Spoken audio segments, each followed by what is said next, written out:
Hi, we're recording this interview and we'll share it on social media in whole or in clips. Itamar, we're really glad that you're here. And I'm David Myers here with Ophir Gutterson, and we're co-founders of Israeli Americans for Kamala. For the next 3 weeks, we will be sharing Israeli perspectives on the stakes of the presidential election here for Israel's security. From a recent poll on Washington Post reporting, we know that around 3% of Jewish swing state voters are undecided, and 16% of them say Israel is their most important voting issue. That means that there are around 40,000 voters who are deeply concerned about Israel and are not sure who to vote for, and they represent a significant number in a close election. Leaders around the world and in Israel have strong opinions about this election but cannot speak out publicly, so we really appreciate you joining us to give a sense of how Israel's security establishment is looking at the election. So Itamar, we'd appreciate it if you tell us a little bit about yourself. Thank you for inviting me. I'm a retired colonel from the IDF. I had served for 30 years in the IDF in several positions. I was a brigade commander. I was the J3 of the Ground Corps Command. I was part of the planning branch that is part of the defense staff. In my last job in uniform, I was the Israeli DA, defense attaché, in London, Helsinki, and Dublin. Coming back to Israel, I retired, and a short time later, I joined the Israeli National Security Council. It's the main body that works for the Prime Minister and for the cabinet at the same time. These are two different identities. This group have done the staff work in all areas of national security for those two, the cabinet and the Prime Minister. I was there for 5 years as the deputy head of this body. And during the last 12 years already, I am involved, not as an official, but with close ties to the defense community and involved in many, many other issues as well. In the last 3 years, I'm also the director of a group of 530 ex-service people, police, IDF, Mossad, Shabak, and 50 ex-ambassadors. Each one of us from the rank of full colonel and up, each one of us bring to the table at least experience of 20, 25, or 30, and even more years dealing with the Israeli system in all areas of national security. On this meeting, I don't represent that group because officially we are not allowed to support any politician. So I express my personal view, even though I can tell you in advance that the views that you will hear from me, I know that most of the defense community, I mean those that are not part of the service themselves, I can't speak for those that are still in service, share with me the same opinions. Of course, not everybody, but a very clear majority. Thank you. That's very helpful. So at this time in Israel's history, with a difficult and complex security situation at best, how important is this election, this American election, to Israel in the near term and the long term, in your view? First of all, it's clear to everybody, also in Israel, and I speak about people from the right wing, the left wing, coalition, opposition. It's clear to everybody that the US is the main strategic ally of Israel. There is no doubt about it. There are doubts about what does it mean exactly, but it's clear to me and to many, many others that it's one of the major parts of Israel national security. It's not only some kind of aid. It's organic part of Israel national security because of two main reasons. First of all, because the US help Israel on every field of national security. Most of the Israeli technological equipment, including Iron Dome, including Arrow, and all these systems that lately we hear about them, all of them, or almost all of them, were developed with Israeli and American funding, but more important, it is some kind of a joint operation in the technological element. So the US relations with Israel is part of our main national security. Having said all that, or together with that, I would say, the American support, diplomatic support to the state of Israel, it's something that I will say. I think that Israel will not be able to defend itself without the American diplomatic support. All that means that the elections in the US, not only now, but in previous elections as well, are crucial for the state of Israel. I think that in the coming elections in the States next month, it's even more important, first of all, because we are now in the middle of a real crisis in the Middle East. It's not only a Middle Eastern crisis, it's a world crisis, but the first stage is the Middle East crisis, and Israel is in the middle of it. And we need everything that I just said. We need a big amount of cooperation with the states, mainly in this period of time. But there is another reason.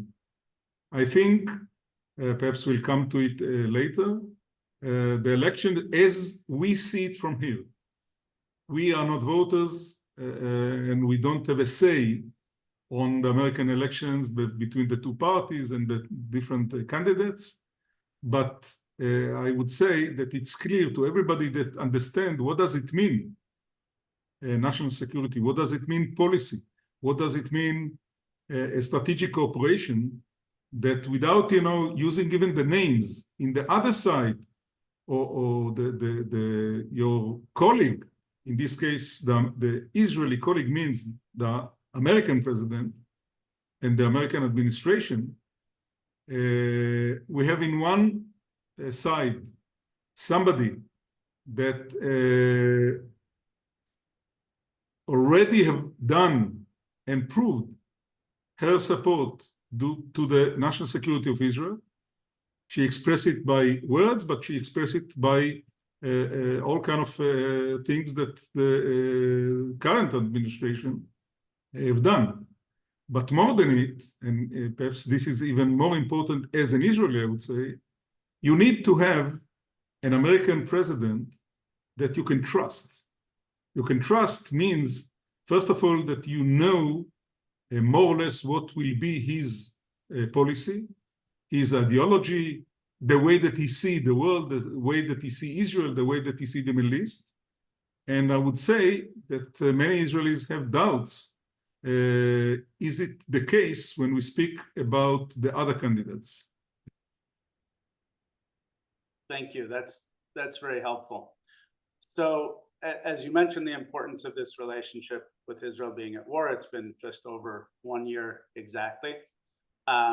What is your view of the Biden-Harris administration's support since that time? And with the parentheses that some Americans see the discussions back and forth, and maybe the administration saying you shouldn't do this or you shouldn't do that, and they feel that that's not as supportive as is necessary of Israel, and they might get a better deal from the other guy. Everybody understands that if you would like to have cooperation with somebody else, it means that you will get from this cooperation what you expect to get. But as an exchange, you need to give as well. So those that, and there are Israelis, including our prime minister, that believe that the Israeli interests are the Israeli interests, and the prime minister at least believe that he is the one that have the responsibility to say what are the Israeli interests. But at the same time, as he behaves, according to his behavior, he expects the Americans to adapt word by word the way that the Israeli administration translates the Israeli interest. It's not logic. Now, you can have disputes, you can have discussion. You need to share views and to try to find the way to agree. But you need to remember that in the end of the day, you can't expect, even hypothetically, that the American interest will be exactly the same to the Israeli interest. And first of all, because the American interests are based on much, much, much wider picture. When the American president, as we understand, need to take decisions or to develop policies, he has on his table not only Israel and not only the Middle East. He has China, he has Russia, he has the war in Ukraine, he has some new bad news from the Chinese exercises near Taiwan. He has global energy. He has human rights in many places in the world. He has the Chinese influence in Africa, not to speak about what is happening in Central and South America, not to speak about immigration, not to speak many, many internal American views. And as I said, to expect that the American administration will adopt everything that the Israeli administration adapt, it's not logic. Now, there is also a question, how exactly you discuss views between two partners. And we believe that, first of all, you need to discuss it. You can't say, this is my position, and if you don't accept it, you are against me. Now, even if the American administration and the Biden administration, together with the vice president, they didn't take everything that Mr. Netanyahu have said as it is, something that you can't ask questions or have doubts or have different views about it. More than it, my group, the group that I lead, part of our connections with friends in other countries, including in the US, or mainly in the US, what we are trying to do is to show and to convince our friends abroad that the Israeli interest has more than one way to express it. And the way that the prime minister, the current prime minister, express it is a legitimate way to express it, of course. He is the prime minister. He was elected democratically and so on. We don't have any doubt about that.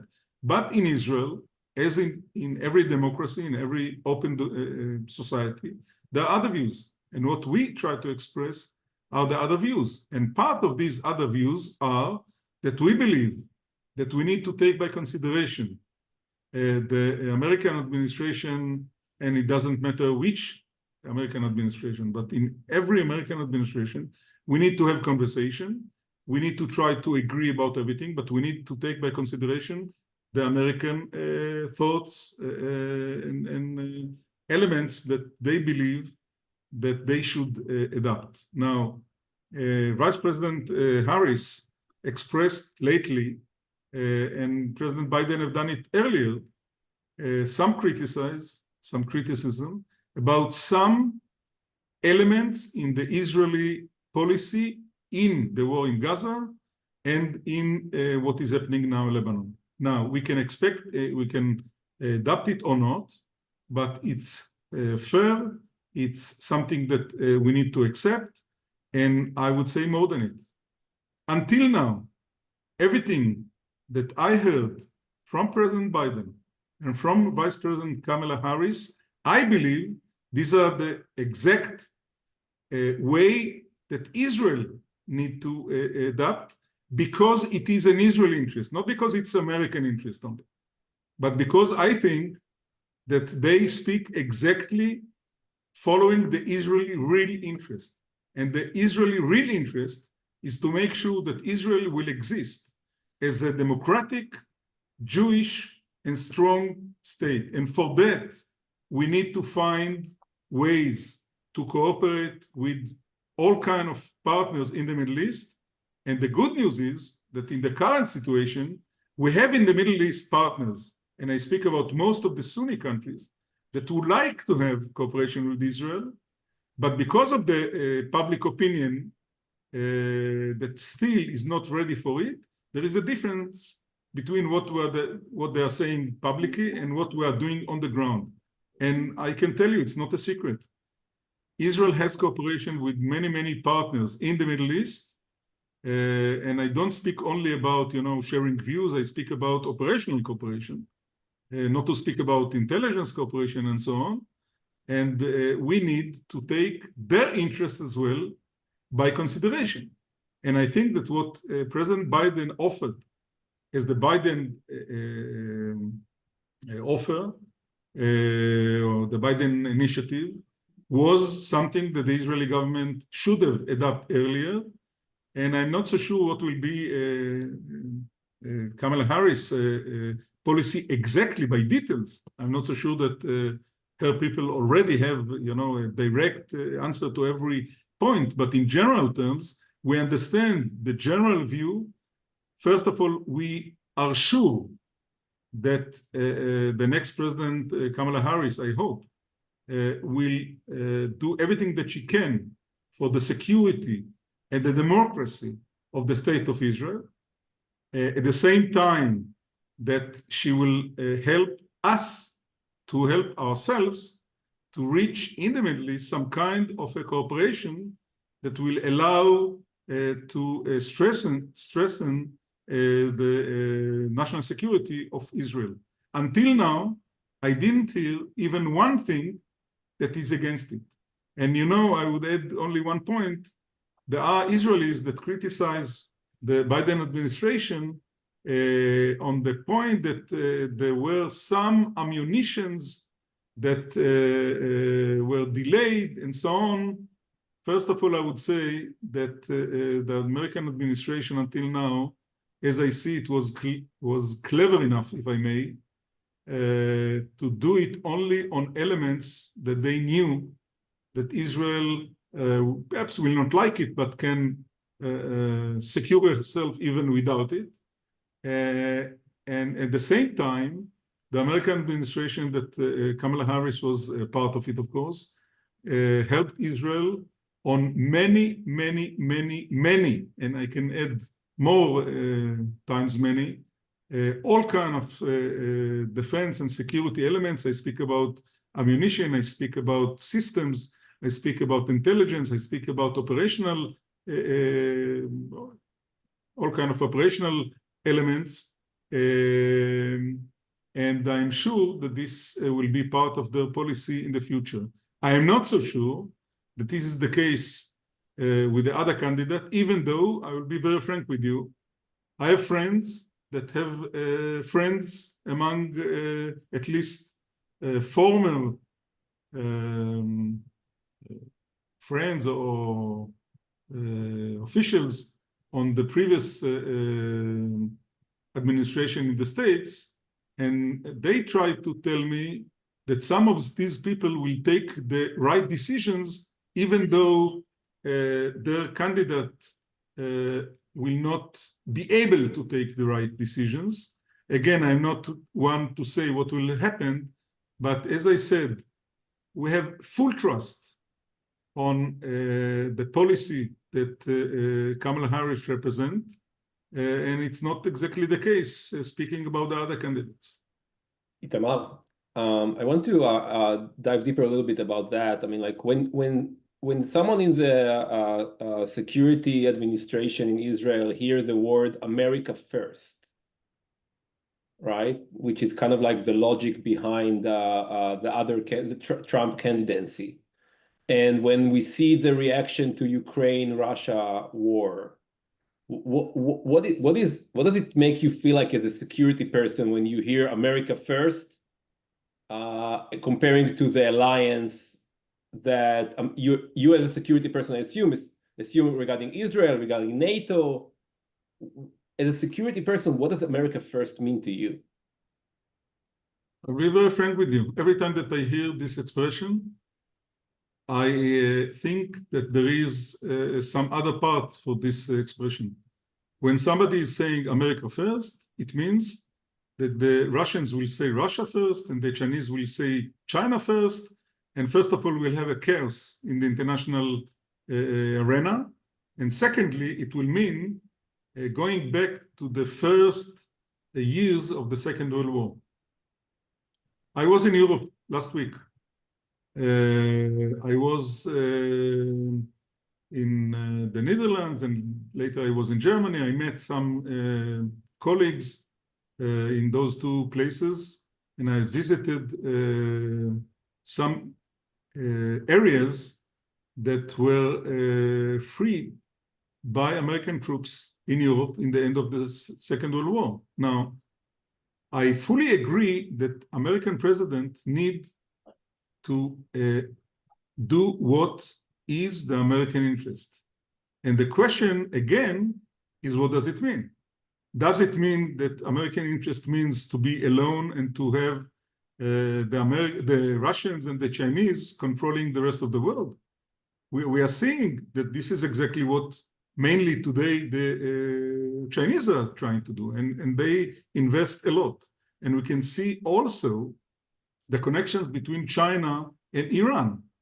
You know, I didn't mention Iran until now, but Iran is a threat as we see it, not only to Israel, because the Iranian strategic view, and they understand that it will take them perhaps 100 years, but their strategic view is to take control, first of all, to destroy Israel. It's the easiest target for them as they see it, because they assume that in this way they will be able to convince the Arab population all over the Middle East to support them even though they are not Arabs. Secondly, to take over all the Arab countries, as they have done in Syria, as they have done in Lebanon, as they have done in half of Yemen, and in some other parts. But then to go on North Africa, on Europe. So American first, what does it mean? To let all these strange players to do whatever they like, and only to make sure that what is happening between Pennsylvania and California will be quiet. I don't think it's the American interest, but I'm not the one to give the answer for it. What my clear view is that the international community and the free world need the American leadership to make sure that the free world will stay free, not only in security terms, but also on democratic terms. We all know, you know, people are speaking about elections, election, and they assume that in every place that you have election, it means that there is a democracy. You know, that there is the elections in North Korea. Most of these countries that have the title, the democratic something, are not democratic states. We see it in many, many other places. And I think that the American leadership internationally, in economic terms, on security terms, on human rights terms, it's something crucial. Now, because Israel is part of this part of the world, American first means that we'll get less support from the American state. And it means bad news for the state of Israel. There is no doubt about it. Thank you. So many of the people in Israel, outside of Israel, who support Trump say, well, he was a great friend of Israel. Hamas hadn't attacked, Hezbollah didn't attack. The Abraham Accords were signed. The embassy was moved to Jerusalem. The Golan was recognized, and he pulled out of the bad Iran deal. How would you, as an Israeli security official and expert now, ex-official, respond to those things? Because that's what a lot of people are hearing and why they're considering voting for him. We're very frank. I don't rely on what Trump is saying, for good and for bad, because he had changed views from time to time, twice a day. So this is one element. And I said, trust on your ally is something very basic. Without trust, you need to do so many things to make sure that you have good enough answers to every change on your partner policy that you can't do a good job. So this is the first element. The second element is, you know, let's speak about actions, not about words. There were two, I would say, major, at least two elements that were seen as major differences on the previous American administration. One of them was the remove of the embassy from Tel Aviv to Jerusalem. First of all, I was happy that the American embassy is in Jerusalem. The question is, was it the right time? Was it the right way? And we can say now, it has done nothing to deepen the Israeli-American connections. What it has done was that it caused harm, caused difficulties to the life between Israel and some of our friends in the Middle East, mainly Jordan. And the stability of the regime in Jordan is, I would say, the second foreign element of the Israeli national security after what I said about the relations between Israel and the United States. It's our interest that the Jordanian regime or the Jordanian king and his system will be stable, not because we are worried about what is happening in Jordan, but because what we understand, what does it mean if it will not exist to the Israeli national security. We have the longer border and everything that you move in Jerusalem cause difficulty in this arena.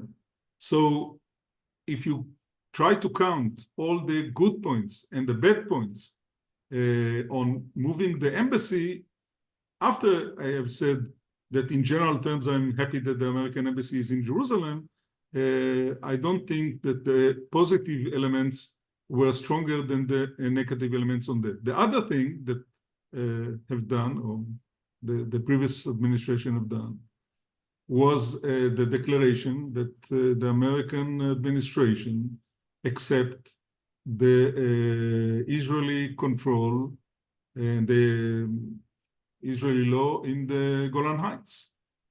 Now, again, in general terms, because this is the Israeli official policy for many years already, we are happy that it had happened. But ask yourself, other than a declaration, did it change anything on the ground? The answer is no. So you need to count the benefits and the negative elements that every kind of these changes brought. And altogether, I think it's a lot of noise and much less changes on the ground. What about the nuclear deal? That seems to be a real one way or the other. Unlike the other two examples we mentioned, that has very, very big implications. And people praise Trump for getting out of it and criticize Biden, well, at least for looking for a way to renew it, even though he's not done that. Interesting. We all know that let's be polite, one of those people that convinced ex-President Trump to change the American policy dealing with the Iranian deal was Mr. Netanyahu. Most of the Israeli national security experts have said on that time, and are saying today, that it was a huge mistake.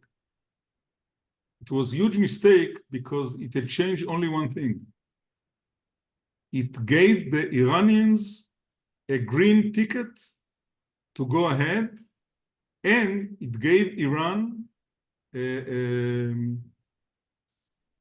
excuse to say, okay, we don't have any agreement, so now we can do much more than we've done under the agreement. So it's clear to most of the Israeli national security experts that it was a mistake. Now it's not only views, we know the results. The Iranians are closer today to a nuclear operational capability than they've been in the past, and part of it is that. Now, I will not say that we are happy with every part of the American policy dealing with Iran. We think that the current American administration had to be a bit more active against Iran. But as I said, you can't expect, we as Israelis can't expect the Americans to follow only what we believe. And we hope that that based on what I've said already, we can trust the American Harris administration that they will be there on time and they will follow their policies as they express already, that they will do everything that is needed, that Iran will not become a nuclear power. So again, speaking about the alternative, nobody knows what will the alternative candidates will do. So it's another reason why to support what I already expressed. Itamar, I was always wondering if national security in Israel is also calculating the risk to Jews around the world, right? And in its security and analysis, I don't know if it's true or not, but I mean, like when one of the things that Jewish people are really worried about is the rising of anti-Semitism and this hateful speech, both from the left and from the right. But one of the things that is really crucial, we just saw yesterday, Trump signs with swastikas together, right? So the language about that Trump has against minorities and blaming the Jews for losing the elections, is it something that Israeli national security is even consider as a threat or something that they analyze when they speak about security? The answer is yes. I think that after I said yes, I would have asked in what level. And you know, in decision makers, you have a list of priorities, and you can have a long list. And the question is, you know, exactly in what level you have this element. So the answer is yes. Is it something that will stop Israel from doing things or implement operations? Again, the answer is yes, but up to a point. In the end of the day, the Israeli decision makers are looking first on the Israelis, but almost at the same level, not at the same level, but almost at the same level. We are concerned, and the administration and every Israeli government. In this case, there is no difference, I think, between left and right. In this case, it's the same. And they will do a lot to do everything that needs to be done according to the interest of the Jewish communities all over the world. And the American Jewish community is the most important one. There's no doubt. It's not only a matter of figures. It's also a matter of quality of the positions, the influence within the United States, and so on. What had happened lately was that, and I'm sorry to say it, but these are the facts. What had happened in Israel in the last, I would say, 2 years, starting with the legal changes that the current government tried to develop and to implement and to force. And of course, later, when the whole war started on October 7th, is that antisemitism was raised in many countries all over the world, including in the States. And we are worried. What I can tell you is that within the Israeli system, one of the security services is part of his responsibility is to try to help the Jewish communities all over the world to defend themselves in many ways. And I think that these efforts became stronger during the last, mainly during the last year. So yes, it's part of the discussion. It's part of the decision making process. Is it on the first line? To be very frank, it's not on the first line, but it's not low on the same priority list. Thank you. Thank you. So we know that it's extremely difficult for security leaders, even past officials, to come out and speak about the American election. We appreciate that you've done that. Without naming names, can you give us a sense of how widely your views are shared within the national security community in Israel, with people who you speak with in terms of the US election and what you've explained about, I think, if I hear correctly, the importance of the consistency and the character of the next president and the differences in that between Harris and Trump? The way that I see it, based on talks with colleagues, not only friends, also other colleagues. I'm part of many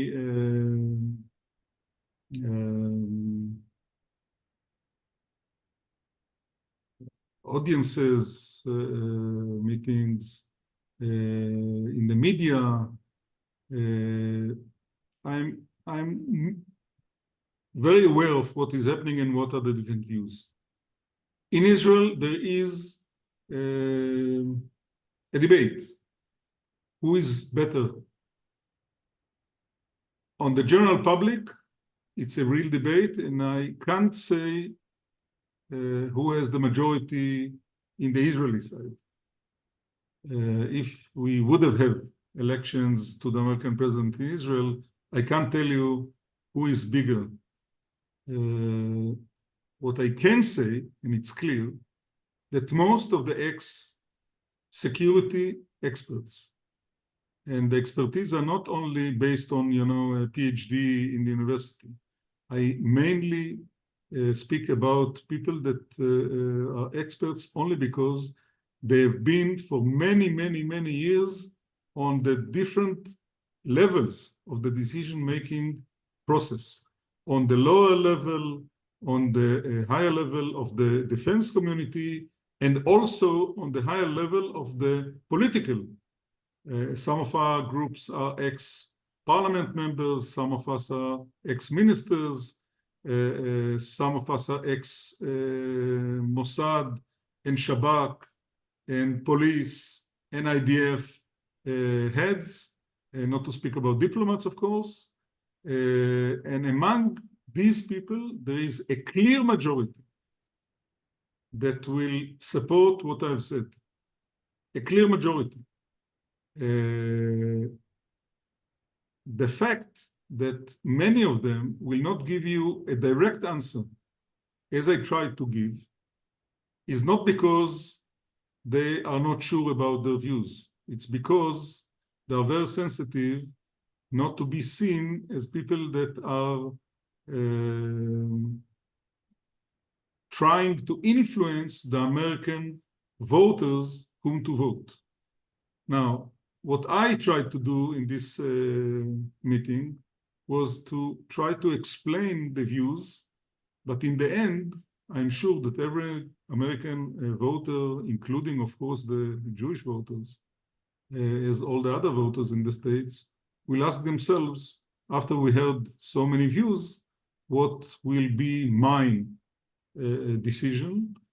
I'm not so sure that my job is to convince anybody, but I thought it's a good reason to share the views that I expressed with many people, because when you look at the Israeli media, I'm not so sure that you get the right answer for that, because the Israeli media part of the Israeli media is controlled, not officially, but is controlled. I speak about at least two television stations and at least one newspaper, a big one, and many, many others. When you hear them, you might think that most of the Israeli public would have supported Trump. Among the national security experts, it's clear that it's not the case. No doubt. Thank you. I think that really wraps up what we hoped to ask you about. We appreciate you joining us. We know that it is complex, as they say in Hebrew, to have this kind of conversation because we are allies and Israel will work with whoever the president is. But we also think it's very important for our Jewish communities here to hear directly from someone like yourself who's been at the highest levels of decision making. So we appreciate you joining us today. Itamar, thank you again. And I just want to probably give you the last words. I mean, if you had 1 minute or 2 minutes to talk directly to Jewish Americans, what would you want to say to them? First of all, I would say, as I say in the end of every interview that I give in Israel, let's do each one of us the good thing and the right things that we believe will help Americans, the United States, for the Israelis, the state of Israel, and the Jewish people all over the world. And I think it's enough if each one of us will do his best. It's good enough. Thank you very much. You're welcome. Thank you. אוקיי, אז אנחנו נסיים, אופיר, אנחנו נשלח